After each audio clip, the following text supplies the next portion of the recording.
আমার স্বামী, ছেলে, আমি, আমার বৌমা সবাই মিলে এই কাজ করেই চলি। সব ধরনের জিনিসই পাবেন। যদি কোনো ভাইয়ের জিনিস লাগে আসবেন।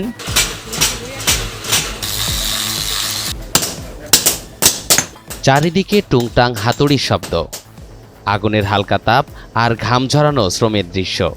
কোরবানির মৌসুম এলেই পঞ্চগড়ের দেবীগঞ্জের কামারপাড়াগুলো রূপ নেয় এক ক্ষুদ্র শিল্প কারখানায়। প্রবীণ কামার জামাল উদ্দিন প্রায় ৪৫ বছর ধরে জড়িয়ে আছেন এই পেশায়। শুধু জামালই নয়, কামারপাড়ার প্রায় প্রতিটি ঘরেই চলে কামার শিল্পের এমন দৃশ্য। এই শিল্পই তাদের জীবনের মূল অবলম্বন। তাই তো সময়ের সঙ্গে সঙ্গে গ্রামের নামও হয়ে উঠেছে কামারপাড়া। আমি মনে করেন যে প্রায় ৪০-৪৫ বছর থেকে ব্যবসা করতেছি, লোহার ব্যবসা করতেছি। আর আমার সঙ্গে মনে করেন যে আমি আগে একাই কাম করছি, এখন তো মনে করেন যে সবাই মিলে পোলাপান সবাই মিলে কাজ করতেছি। এটা কামারপাড়া, এটা কামার বাড়ি, মানে এখানে সবাই কামার। আশেপাশে মানে বাড়ি ঘর বিশেষ করে সবাই কামার, মানে সবাই কম বেশি কামার আর কি এখানে। তার জন্য এটা হচ্ছে কামারপাড়া।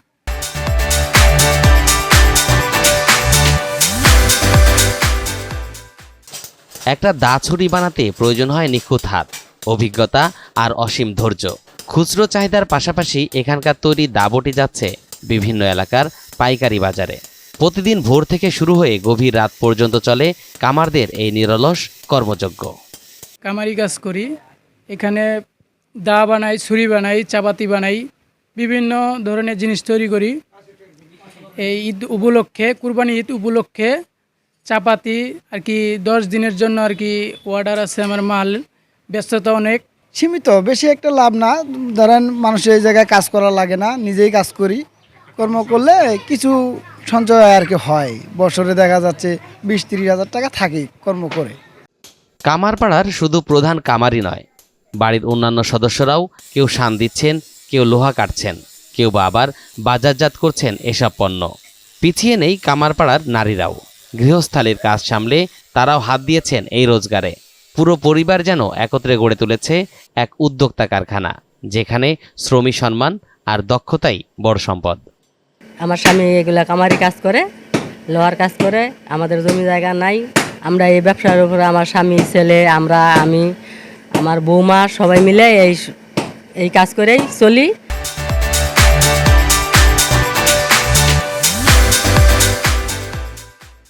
ঈদ যত ঘনিয়ে আসে ততই বাড়ে কাজের গতি, বাড়ে ক্লান্তি আর বাড়ে আত্মতৃপ্তি।